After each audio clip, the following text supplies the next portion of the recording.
मेरे लिए ये सबसे गर्व का दिन है। एक नाम जो वर्षों से मेरे जुबान पे था उसको बदलने में वक्त लगता है। ट्रोलिंग भी किए जाएंगे मालूम है, पुराने वीडियोज भी सामने आएंगे मालूम है, मगर मैं लीडर हूँ, मैं बेखौफ हूँ। सबसे पहले मैं आभार व्यक्त करना चाहती हूँ हमारे माननीय प्रदेश अध्यक्ष संजय सरावगी जी के लिए, जिन्होंने ये मौका मुझे दिया है कि आज मैं बीजेपी की सदस्यता लेकर के आपके परिवार में शामिल होकर के अपने आप को गौरवान्वित महसूस कर रही हूँ।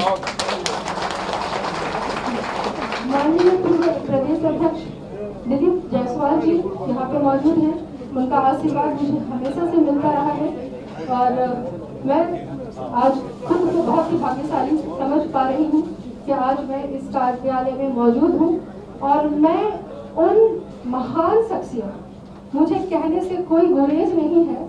आप लोग कह सकते हैं कि जुआ बदलते देर नहीं लगती है, मगर उन बातों को नकारा नहीं जा सकता है जो सच्चाई है।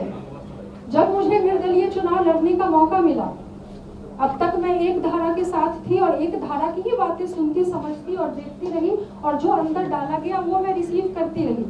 मगर मुझे जब मैं निर्दलीय चुनाव लड़ने का मुझे मौका मिला, लोगों ने कहा बागी है। हकीकत तो यह है कि बागी परिहार विधानसभा की एक एक जनता हो चुकी थी, क्योंकि उन्हें नेता के तौर पर रितु जायसवाल चाहिए था। ये नेता का होता है कि वो जनता की आवाज को सुने, जनता की बातों को, उनके दिल में क्या है वो देखना चाहिए। तो बाकी तो परिहार की एक एक जनता हुई थी जिन्होंने मुझे 65,000 से ज्यादा वोट देकर के साबित किया कि वो सही था। मैं उनके प्रति आभार व्यक्त करती हूँ कि चाहे दल कोई भी रहा हो, उन्होंने मुझे कभी साथ नहीं, मैं निर्दलीय थी तब भी, मैं पार्टी से थी तब भी, और आज मैं भाजपा कार्यालय में हूँ तब भी वो पूरी मजबूती से आपके साथ है। और यही मजबूती भारतीय जनता पार्टी के संगठन में देखने को मिलती है। लोग कहेंगे आपने क्यों ज्वाइन किया? सबसे बड़ी बात होती है राष्ट्रहित की। जो व्यक्ति, जो पार्टी राष्ट्र को पहले रखे, क्योंकि राष्ट्र से ऊपर कुछ भी नहीं है। राष्ट्र की सुरक्षा, राष्ट्र की बात उससे बड़ा, और हमारे देश के प्रधानमंत्री जी सिर्फ राष्ट्र की बातें करते हैं। उन्हें सर्वोच्च उन्होंने राष्ट्र को रखा है और उन्होंने रखा है अंत्योदय की बात करते हैं। अंतिम व्यक्ति तक कैसे लाभ पहुंचे, वो कैसे खुशहाल हो, वो तरफ भी देखने को मिल सकती है जो हमारे केंद्र की योजना है, प्रधानमंत्री मोदी जी की योजना है उसके तहत। पहले ऐसा होता था कि अगर किसी व्यक्ति को कैंसर हो जाए ना, गरीब व्यक्ति को जिसके जेब में पैसे नहीं है, वो उसी दिन से अपने मृत्यु की तारीख गिनता था कि मैं कब मर जाऊंगा मुझे पता नहीं, ब्रेन हैमरेज हो जाए, हार्ट ट्रांसप्लांट करना हो, स्टेंट लगना हो, सोच भी नहीं सकता था कि एक गरीब व्यक्ति जिंदा बच सकता है।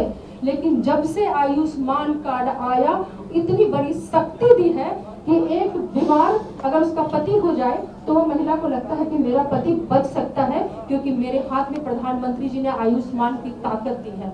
ये बहुत बड़ी बात है।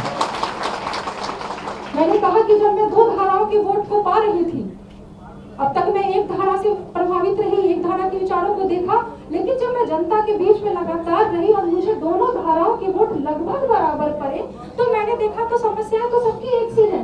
क्या ये धारा, क्या वो धारा, सबकी समस्याएं एक सी है धरातल पे। और उस समस्या को दूर करने की अगर किसी को चिंता है तो वो माननीय देश के प्रधानमंत्री नरेंद्र मोदी जी को है। सिर्फ इस वजह से कि हम विपक्ष में बैठे हैं तो कुछ भी कहते रहे। महंगाई बढ़ी, क्या क्या नहीं झेला देश ने, कोरोना के 3 मार को उन्होंने झेला। बड़े से बड़े देश जहां चरमरा गए, अर्थव्यवस्था ठप पड़ गई, वहां हिंदुस्तान खड़ा रहा। रशिया यूक्रेन जैसे युद्ध को झेला, लेकिन हिंदुस्तान खड़ा रहा, अर्थव्यवस्था खड़ी रही। आज जो स्थिति है, लगातार जो वैश्विक अशांति का माहौल फैला है, उसमें लोग कहते हैं अच्छा तेल का दाम बढ़ रहा है, अच्छा ये हो रहा है, ये सरकार में हो रहा है। अरे ये अंतर्राष्ट्रीय मार्केट पर निर्भर करता है। अगर देश में वैश्विक अशांति है तो उसका असर कहीं ना कहीं थोड़ा तो होता है, लेकिन इसके बावजूद भी आप देखेंगे कि विदेशी निवेश भारत में रुका नहीं है। लगातार इंफ्रास्ट्रक्चर डेवलपमेंट पे काम हो रहे हैं, लगातार अंत्योदय पे काम हो रहे हैं। तो रितु जायसवाल क्या, वो दिन दूर नहीं जब हिंदुस्तान का एक एक आदमी मोदी जी के इस कार्य को समझेगा और उसका सम्मान करेगा और शायद बीजेपी कार्यालय बहुत छोटा पड़ जाएगा, पूरे हिंदुस्तान को समाने के लिए वो दिन दूर नहीं है, मैं भरोसे के साथ कह सकती हूँ। बहुत धन्यवाद। अगर आपको